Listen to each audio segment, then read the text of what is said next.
Hello, this is Marty Owings, and we're at the Capitol, and today we're going to speak with mayoral candidate Melvin Carter, who is running for St. Paul mayor. Thank you very much. I appreciate you having me in. I'm glad you're here, and we got a lot to cover, so we should get started.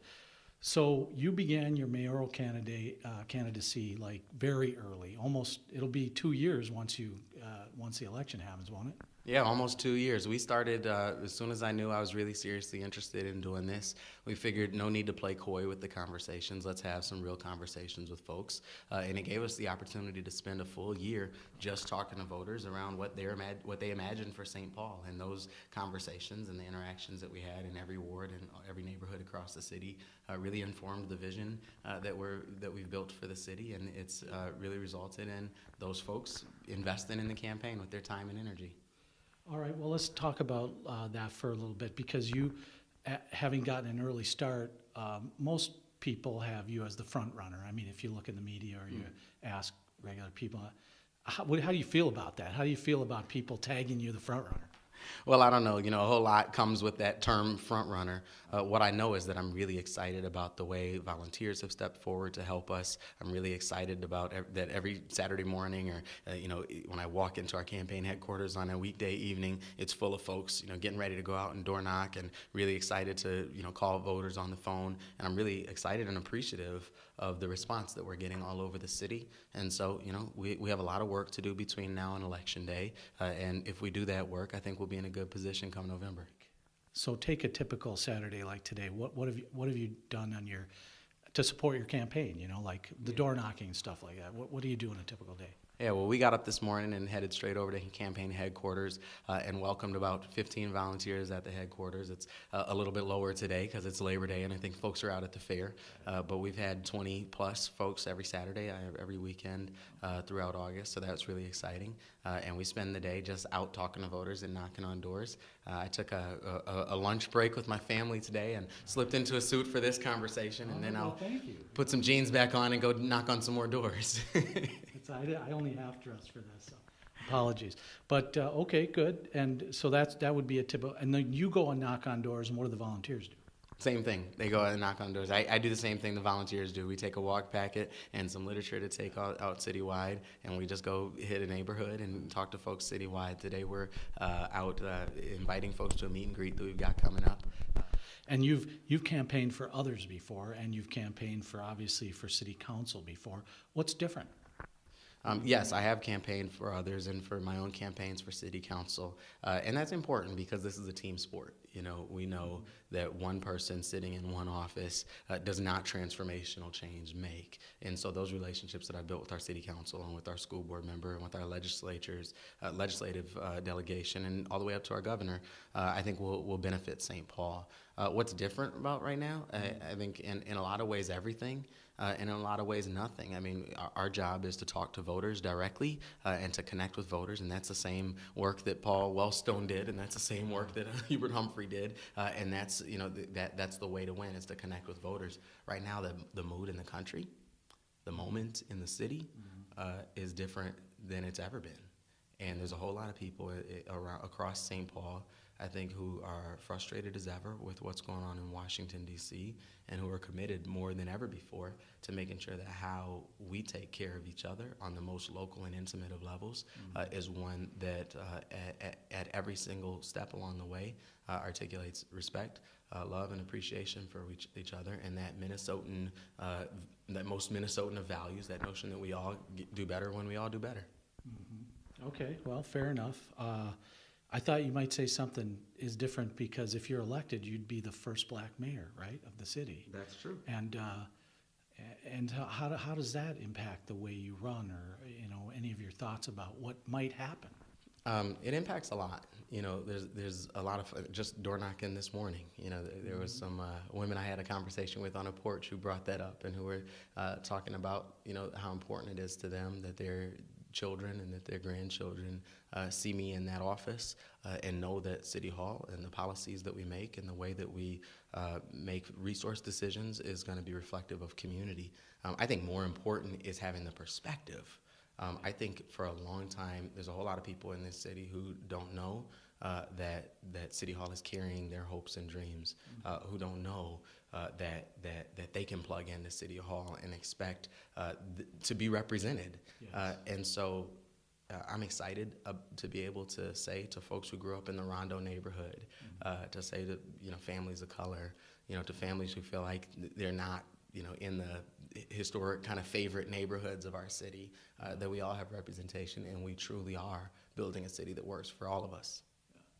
I was thinking about that as you said that, but yet and still, if you get to that office, you're not just the mayor for the black community. You have to be the mayor for the whole community, right? I mean, have they brought that up to you? Have people said anything to you about that? Like, despite the fact that you're going to be the first black mayor if you win, how are you going to govern for everyone? Has anybody talked to you about that or said anything? I don't think people see that as mutually exclusive in the way that they might have before. I think we know, like I said before, we all do better when we all do better, that we absolutely have some specific things that we need to focus on in communities of color, because we know Minnesota and St. Paul lead the nation in so many areas of disparity, that we have to address that directly, and we have to make sure that that's the case. We're building a message that is, I think, resonating across the city. We went to the DFL convention and led all the way with 55% of the vote at the DFL convention. We won every ward at the DFL convention, and that's because I think folks know that we have a whole lot in common across neighborhoods and across communities, and that, like I said, I think it's nothing but an opportunity for St. Paul to have a mayor who can walk in every neighborhood, who can walk in every ward and every part of our city, and help connect us in an even better way. So let's talk about a little bit about your political background. So you've got, I think it was, city councilman from 08 to 12 or 13 or something? 13, yep. 13. I was elected to the city council in 2007. Before that, I did some community, well, actually right before that, I worked in Mayor Coleman's office, did some community and electoral organizing even before that. And ever since, I've been serving as executive director of the Minnesota Children's Cabinet, advising Governor Dayton, primarily on early education initiatives, but also on police community relations as well. Yeah, let's talk about that for a second, because I know that's a serious issue for you, and your father has some insights in that. He was a former policeman, and so there's been a lot of well, up here. Let's just start here.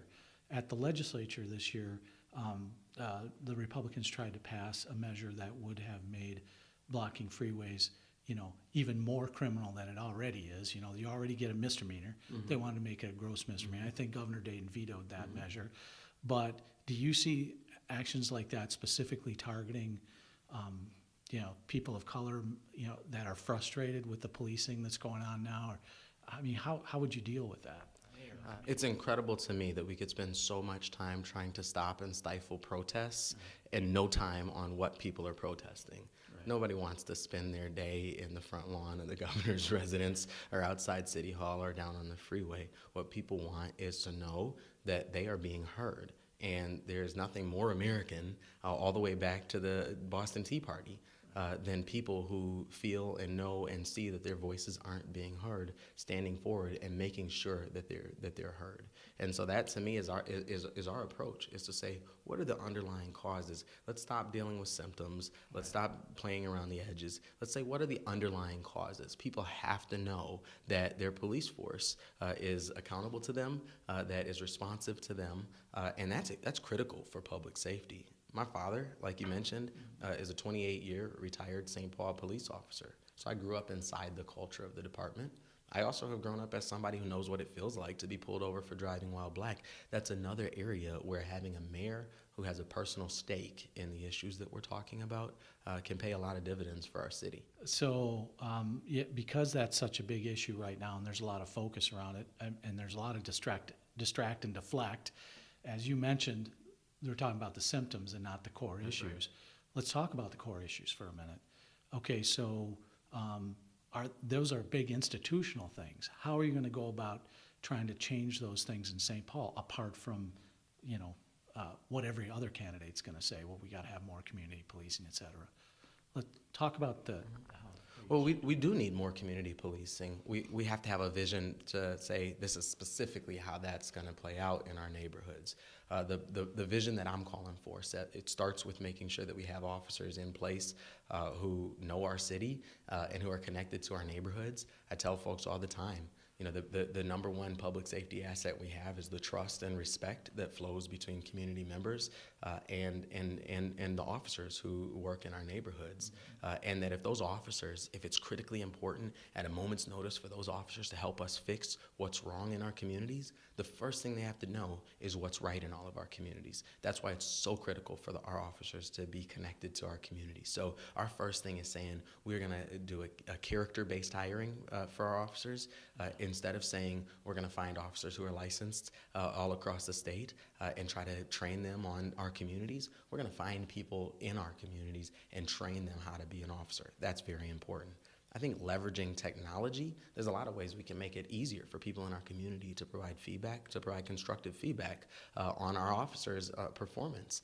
Right now, you got to get in a car or find a stamp. It's very difficult for some folks to do.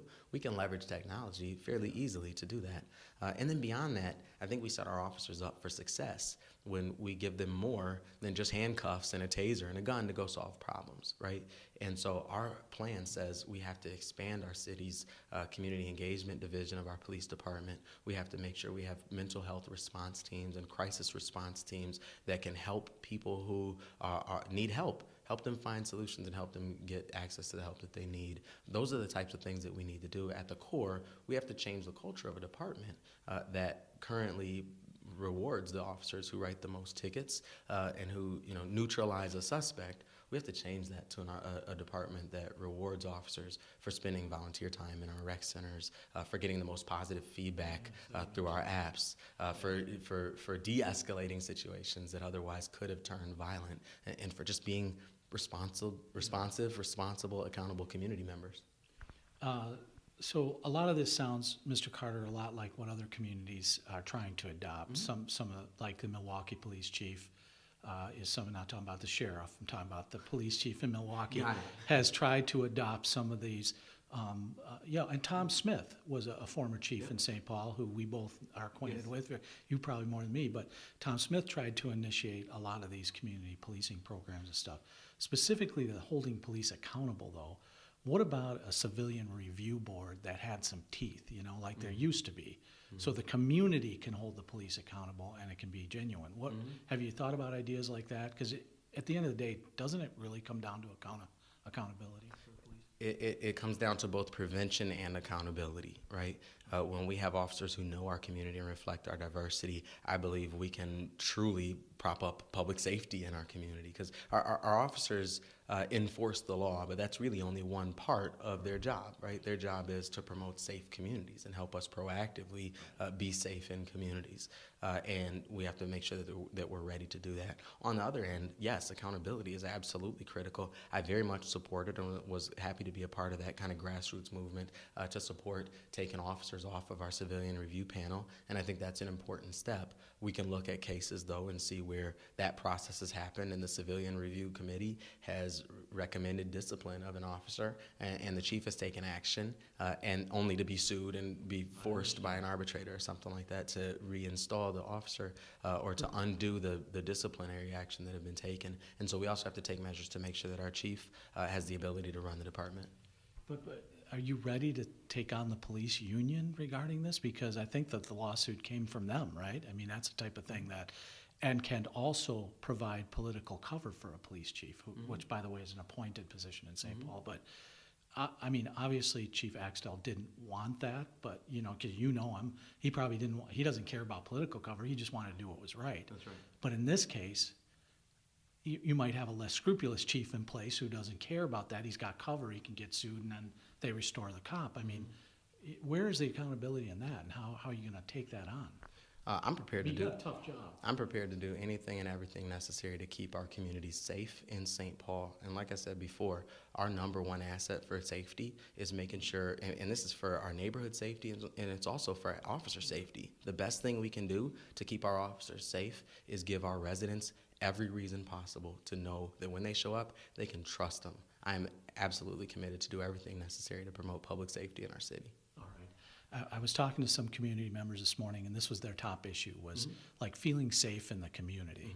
How do we feel safe? Not only about police and policing, but also criminal activity, law enforcement, things like that. You mentioned programs to help the police be de-escalation techniques and stuff like that.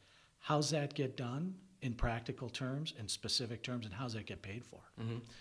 So importantly, I think when we talk about public safety, we have to know that we're talking about much more than just police. We're talking about healthy community ecosystems. And, Describe that, like. Well, I share with people, I share this with folks all the time. I grew up in this city, and if you can show me a young person who has an after-school program that they're excited about, a summer job that lets them afford tennis shoes and clothes or whatever else they want to buy, and an education system that makes them feel hopeful about their future, I guarantee you that young person doesn't join a gang. So when we talk about public safety, it's got to be more than just about talking about police. Police are very critical. Police are important. I grew up in a police family, and we absolutely will support our officers to be able to help us promote safety in our communities. We know that public safety has to start with schools. It has to start with rec centers and libraries. It has to start with raising the minimum wage so families have the basic resources that they need to pay rent and put food on the table. That is very critical in producing those public safety outcomes. There's a lot of partners in St. Paul, in communities and in neighborhoods and in nonprofit organizations that are primed and ready and excited to help us do that work. And I'm looking forward to partnering with them. How does it get paid for? Like I said, we're already paying for our police department. We're already paying for our schools. It's about making sure that we're working together in a real meaningful way so that we're able to connect people better, things that already exist in our community.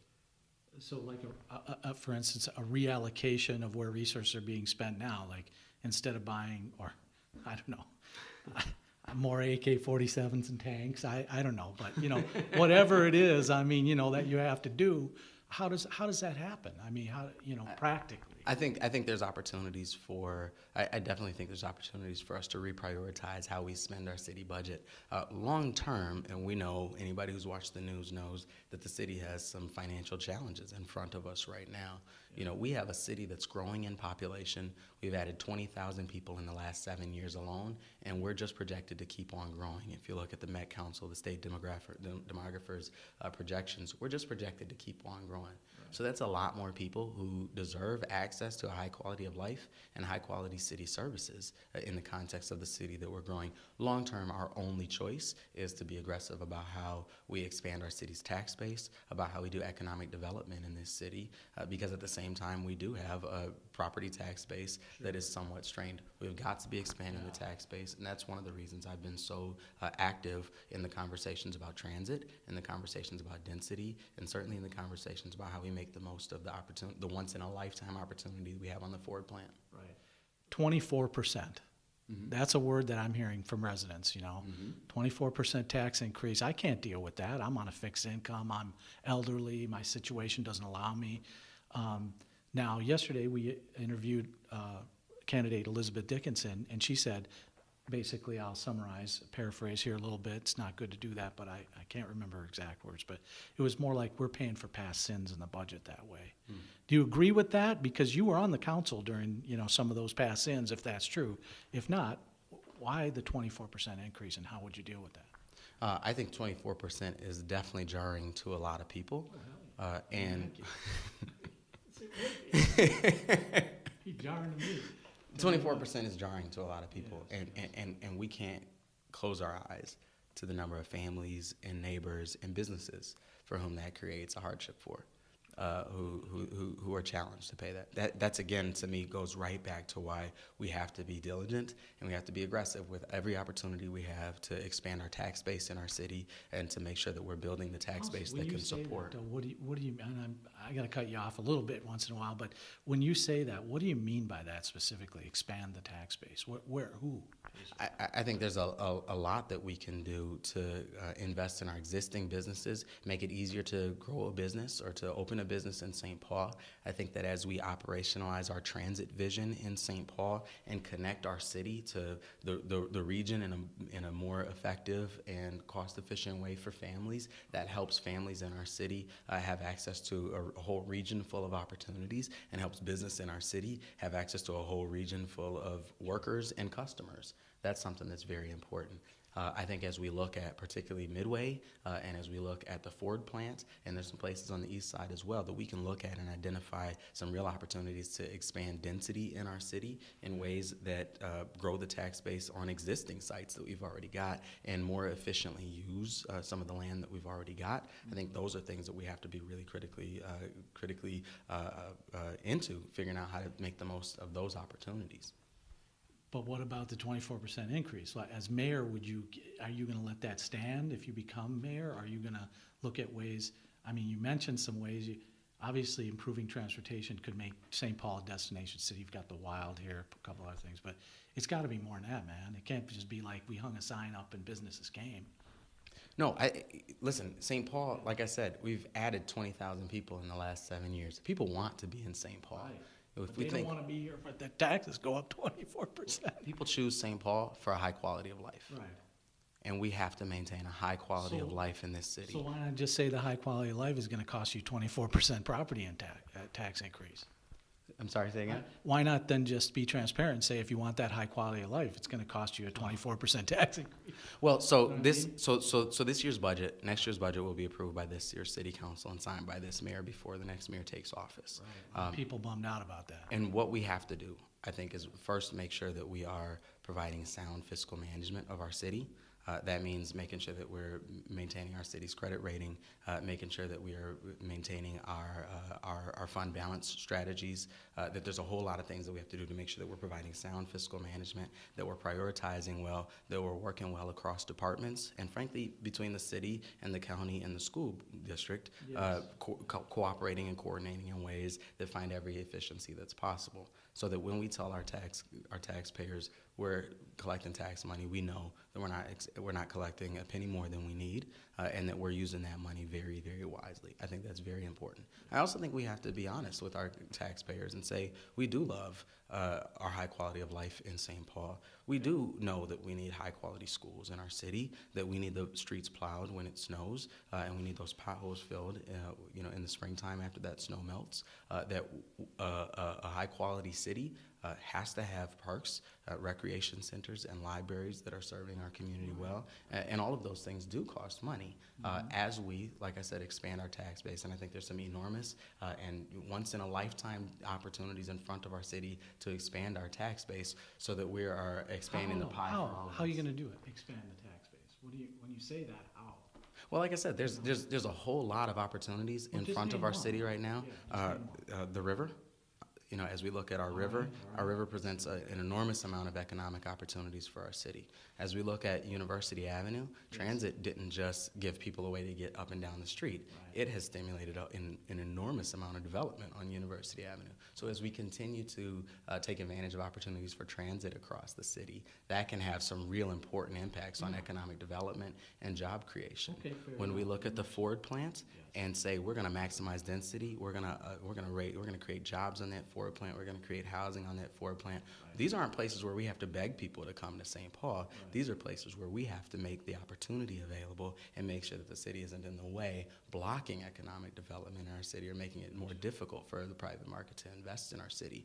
When we provide high quality infrastructure, we signal to the private market that this is a great place to invest because we're investing right here. So there's all kinds of opportunities to expand the tax base in our city. Business owners tell us that they want it to be easier to do business in St. Paul. They want to have a streamlined permitting and inspections process. They want to know that the City Hall is working with them, and my promise to our business community is that we're going to position City Hall. Right now we position City Hall as kind of like a referee. We're going to watch really closely, and we're going to blow the whistle when somebody steps out of bounds. My perspective is City Hall ought to be a coach that says, you know what, there's rules and there's boundaries, but here's how we're going to work together to get to the goal. And so having that is, I think, very critical. Having somebody close to the mayor who is really well versed on business and knows how to get deals done and has access to be able to cut some of the red tape and help facilitate success, I think is really important as well. But the question, I don't think, is how do we, I actually am pushing back against the notion that we have to figure out as a city how to lure people into St. Paul and choose St. Paul instead of Minneapolis. I think what we have to do is know that this is an amazing city that people want to be in, that people want to do business in, and we have to eliminate every barrier we can to that. If you grew up here like we did, you don't have to make that argument because right. St. Paul is already That's already right. better. Well, let's That's talk right. about, you said expand transportation. Yeah. So West 7th, they're like I see signs in stores like no light rail. I mean, like, where are you at on that? Mm-hmm. And your old councilman, your colleague Dave Thune lives right in that area. Sure. I don't even know what his position is right now. He probably should, but tell me what your position is on that light rail. More light rail. Sure. I think the opportunity to connect downtown to the airport via transit is an important one that we shouldn't miss.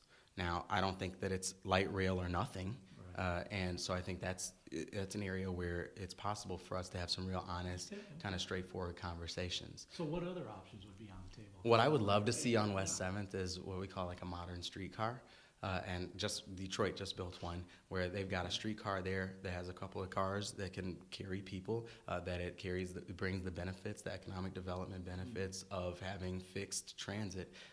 And it has somewhat of a smaller footprint than light rail. It can share a lane of traffic with vehicles and cars, and kind of really can fit into the fabric, I think, of the West 7th neighborhood really well. Our campaign headquarters is on West 7th. We literally look at it every single day, and we talk to a lot of those businesses. What they're concerned about, they look at University Avenue and see the wide footprint of light rail that we built on University Avenue, and they take that and look at West 7th and say, it doesn't feel like that footprint fits here. And they probably have a point. And so we have to figure out how to design it in a way that, but the question isn't transit or no transit. I think the question for West 7th is how do we do it in a way that lifts and complements the character of the neighborhood? All right, fair enough. I mean, if you dig down a little bit, there's going to be some tracks down there. Because back in the day, we used to have trolleys. I mean, I wasn't, I'm not that old, but University is the same way. right? I mean, there was some rail that some trolleys just until the, gas, industry got that taken care of. That's right. But, okay, let's talk about some of what your critics have said about you.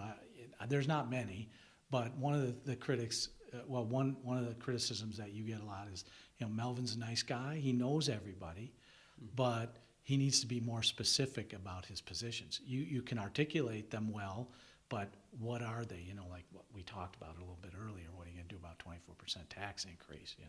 Things like that. What do you make of those criticisms? Because they might come at you in a debate or something. Oh, sure. And the nature of politics is that folks, will come up with anything they can come up with. Yeah. And that's something that we're prepared for. And the only thing we can do is provide as much specifics as we can. And, I would actually argue that we've actually provided by far the most specifics with regards to how we're going to build towards education in our city and making sure that our schools work for everybody, with regards to how we'll approach raising the minimum wage and making it easier to do business in our city, with regards to police accountability and a number of the things that we've been talking about. I would certainly argue that if you look at our website and compare it to anybody else's, that we've provided the most specifics. But we're just going to continue to have conversations with voters, talk about a big vision for our city, and talk about how we're going to implement it. Okay. Well, let's talk a little bit about your opponents then.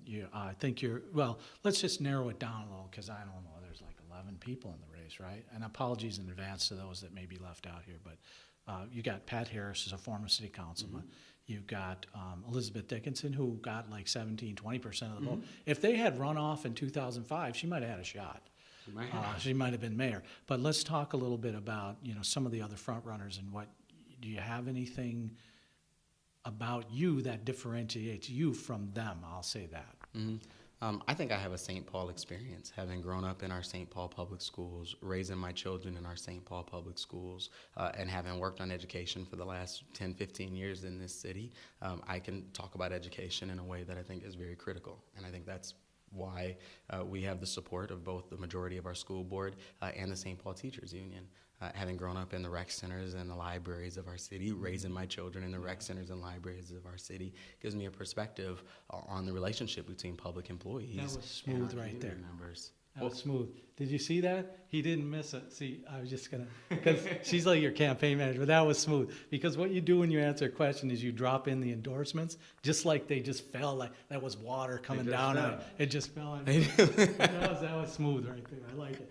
But Well, all right. Yeah, well, so I mean, but it's true. You know, you have the endorsements. it's important validation because our teachers spend every day with our students, and they have a strong vision for how we can build our education system for all of our students. That's important, and it means a lot to me to have their support. Same, and I was about to drop in our endorsement by the city's Public Employees Union, AFSCME.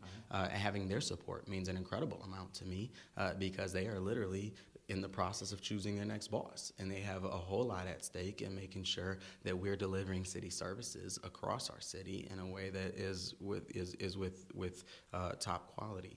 Having the experiences I shared with you before about having, you know, as we have the conversation about police reform and police accountability, being, you know, I know the culture of the St. Paul Police Department better than anyone.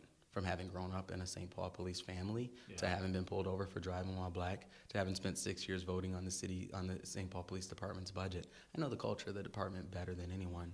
And so when I look at the city's front burner issues facing the city right now, I know that across the board, there are issues I've got a real personal stake in a way that I think can really help. Well, yeah, I mean, that was a lot, and I think those are great answers, but let's get into a little bit more specific then. Sure. Okay, so, you know, as far as your relationships with the union go and the other, what about like the Chamber of Commerce? What about business? Because if you want to grow the tax base, you're going to have to attract business. Businesses and the DFL, you know, they're like oil and water sometimes. Not all of them, but, you know, like the Chamber of Commerce. Have they endorsed you? No, the Chamber of Commerce has endorsed a different candidate in the race, but that doesn't mean we can't work together really well. When I was on the council, I actually worked very well with our Chamber of Commerce. For example, when we wanted to when we were working to get a state ban the box bill, I presented an ordinance at the city and ended up tabling that ordinance at the request of our city's Chamber of Commerce, and they instead joined us at the state capitol to advocate for a state ban the box bill. I've got a great relationship, and frankly, we've had some really good leadership, I think, of our Chamber of Commerce in a way that has said, you know, let's kind of debunk the old way of City Hall working against the Chamber and the Chamber working against City Hall, and realize that we're all here for the best interests of our city, and we can work well together. That's one of the things I love about St. Paul. We have a couple of minutes left. I want to follow up on a couple of short questions with you, but, you know, like, I mean, anybody's going to interview you and ask you the same sort of questions, and I know a lot of candidates will give the talking points, you know, and they'll drop in their endorsements a few times. That's expected, but I think most importantly, Melvin Carter, people want to know, like, why do you want to run? I mean, why do you want to be the mayor? I mean, what is it inside you that makes you want to do that job? Oh, where's that come from? You know, this summer has been a long summer for all of us. When we had our DFL endorsing convention, it was a day after Philando Castile, the verdict came out, which was painful for a lot of us. And it was 3 days after we lost my grandfather, Melvin Carter Sr., which was, of course, very painful and difficult for our family. And in many ways, I stand between those two. My grandfather, a black man who grew up in St. Paul, who in the 60s got an opportunity to work a union-represented public sector job, and would say that that was the opportunity of a lifetime. Having that kind of security, having those benefits, having that, knowing that the annual increases are coming, that created an opportunity of a lifetime. I stand between him and Philando Castile, a man who, by all accounts, should still be alive today. We have a city that is incredible. I love this city. I was born and raised in this city. My father and grandfather were born and raised in this city. It's a city that I'm connected to in ways that I just can't disconnect. We also have a city who I think has an amazing and incredible future in front of us if we can make sure that it's a city that we're building for my grandfather, for Philando Castile, for my children, for all of our children in our city, on the east side and in our communities of color. We have work to do to build a city that works for everyone, and I have a personal stake in that. That's something that just doesn't allow me to sit on the sidelines.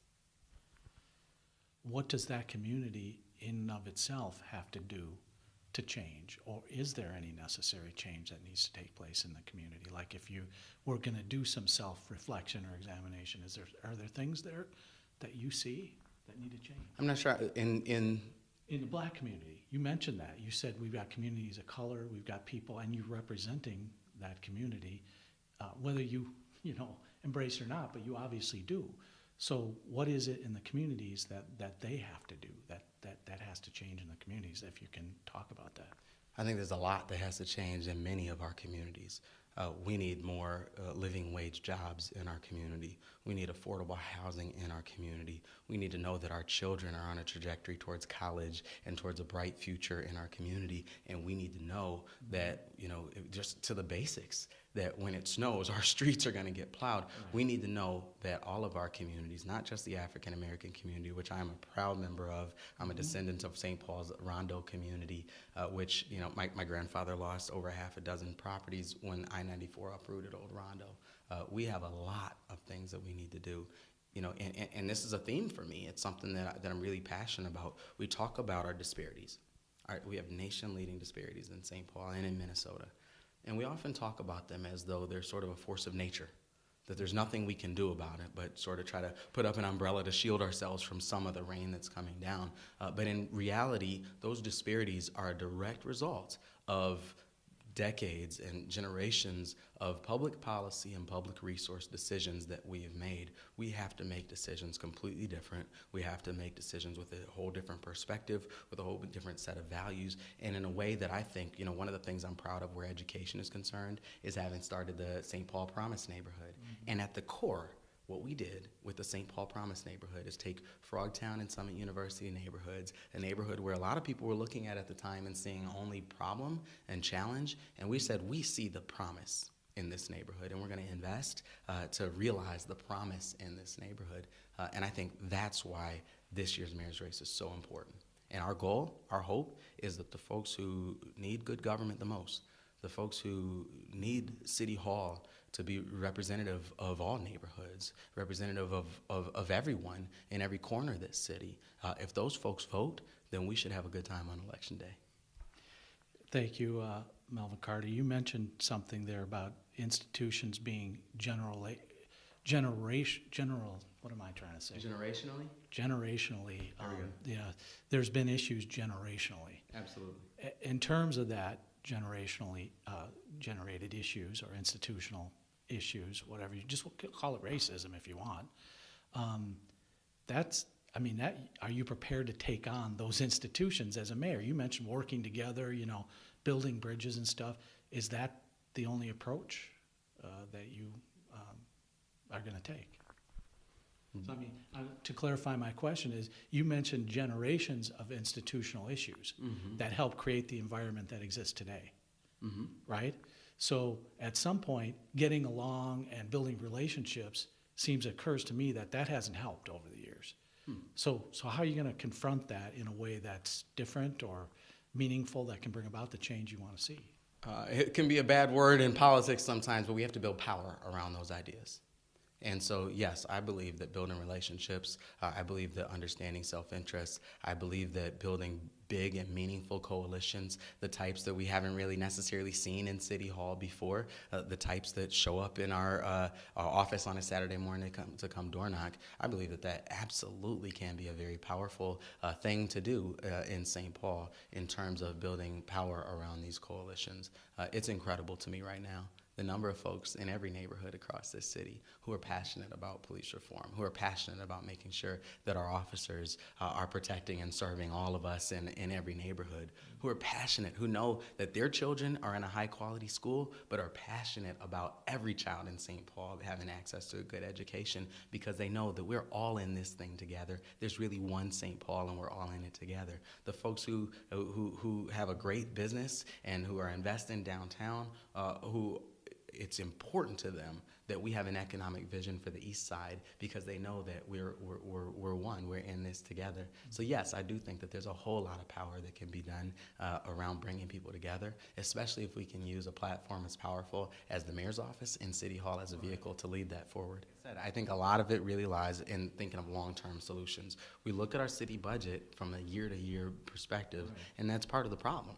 Right? It's not just a simple math problem, it's a values question, right? Isn't there some kind of 10-year plan, though? Don't the district councils put together, like, long-term?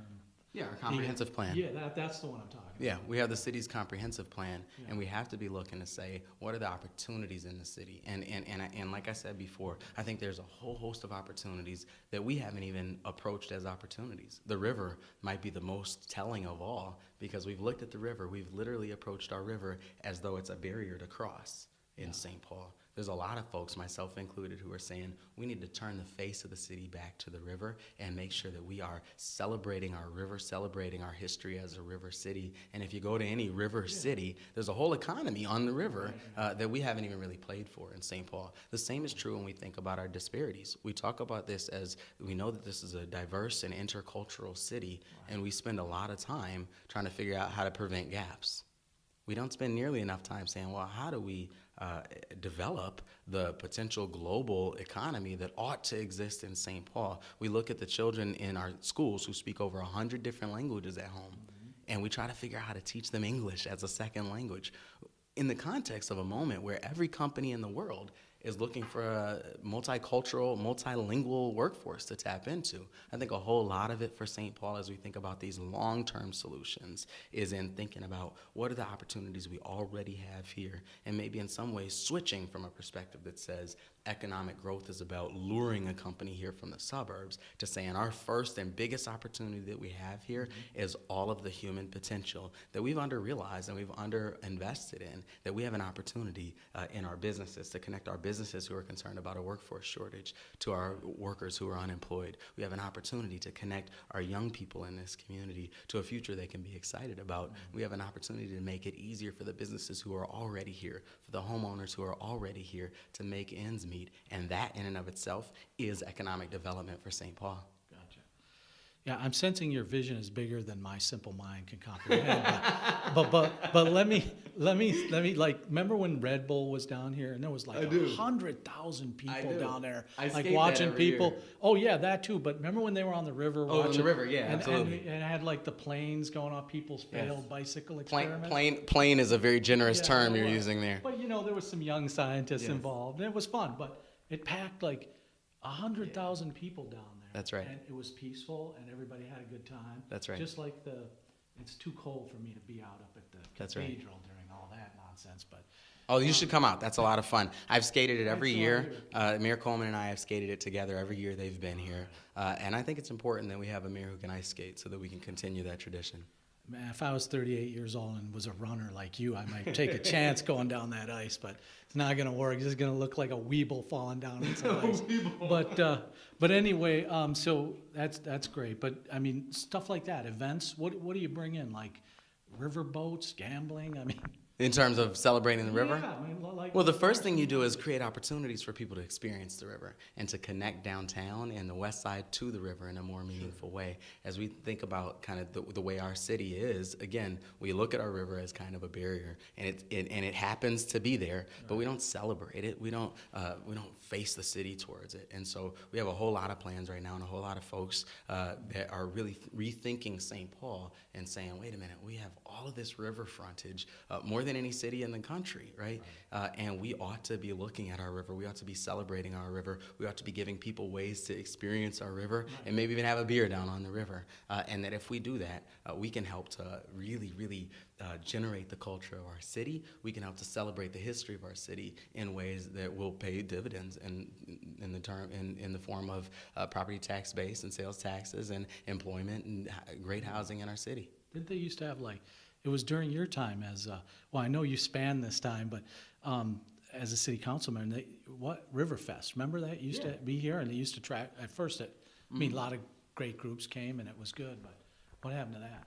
I'm not sure specifically why kind of Riverfest closed off, but it fell apart. But again, if what we do to celebrate our river is a one-off thing, If what we do to celebrate our diversity and our multilingualism in this city is a one-off thing, it probably won't sustain. We have to ingrain it in the culture of our city and the underlying culture of our city. It can't be a pet project. It can't be off to the side. It has to be core to who we are, and we have to celebrate it every day of the week, every month of the year, and that's how you change a culture. Not by building just kind of a one-off festival. Perfect. All right, well, we could talk about festivals a different time, but we need to wrap up. So is there anything that I didn't get a chance to ask that you want to communicate to the voting public in St. Paul that you believe is important that we might have missed? That this is just a generational opportunity for St. Paul. We're talking about more than who sits in the mayor's chair. We're really talking about establishing the direction of the city for the next 10, 20 generation, for the next 10, 20 years, for the next generation. We didn't talk much about the Ford plant, but I do think that the Ford plant is an important opportunity for our city. It's a once-in-a-lifetime opportunity for St. Paul to build for the future. What do you want to do? Build cars there again or something? What do you want? No, seriously. What do you want to? What do you see for it? I see a multi-purpose, mixed-use site where we're maximizing our opportunities for development, where we're connecting it meaningfully to the neighborhood that already exists kind of around there. And my perspective, there's some folks in the city who say we should limit the amount of jobs that we put there, the amount of housing that we put on that site, because we're worried that it might bring traffic to our city. What I say is we should make the most of that site. We should build this kind of new age urban village where you don't have to get in a car to take your kid to a park or to go get a gallon of milk, that's connected to the rest of our city by transit and by bike lanes, that's safe to walk, and all of the things that folks who are looking for a place to plant a business or a place to plant their lives are really looking for right now. And that if we do that, if we connect it with transit and bike lanes, if we zone it sensibly, if we reconnect the Ford plant to the street grid surrounding it, that we can make the most of of this once-in-a-lifetime opportunity we have in front of us while managing traffic concerns, and that we owe it to our entire city to make the most of that opportunity. Fair enough. Because there's this dude named Elon Musk. He's got this Tesla thing. You know, he might be looking for a plant in St. Paul. You haven't. Elon, call me. See, yes, Melvin absolutely. Carter. I would take that call. All right. Well, you've been watching Melvin Carter, and he is a candidate for mayor in St. Paul, lifelong resident, and someone who was on the city council for more than almost a decade. 6 years. 6 years. All right. Yeah, time's going by fast, and yeah, that's it. Really. Awesome. Yeah, Thank you so much for your time. today. I appreciate it. All right. Thank you. Vote November 7th.